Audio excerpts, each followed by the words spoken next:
Anxiety in public speaking is triggered by different things and presents in varying degrees.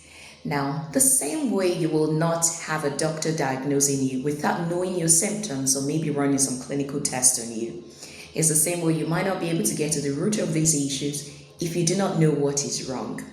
So I broadly categorize this anxiety into three. One is what I call context anxiety.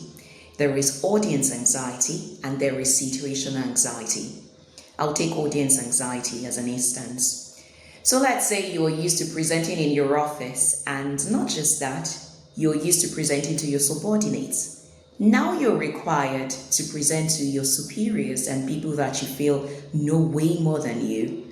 That might trigger a level of anxiety because the subordinate status has changed. So under audience anxiety, I put the factors as familiarity, similarity, subordinate status, and some other that we probably will talk about in a separate video. The bottom line really is you need to understand what the issues are, get the adequate knowledge to deal with it, such as knowing who your audience are. How do they think? How do they receive information? Because part of it, again, maybe you're used to presenting to whites, or you're used to presenting to blacks. You're used to presenting to people within your tribe or in a certain state, and now you have to go outside. It changes everything.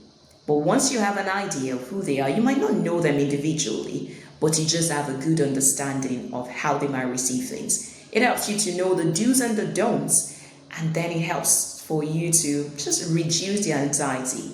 Reduce because you might not be able to totally eliminate things. So it's okay when you have to present and you still have that butterfly in your tummy, or maybe butterflies, and the little stomach tightening. That is okay.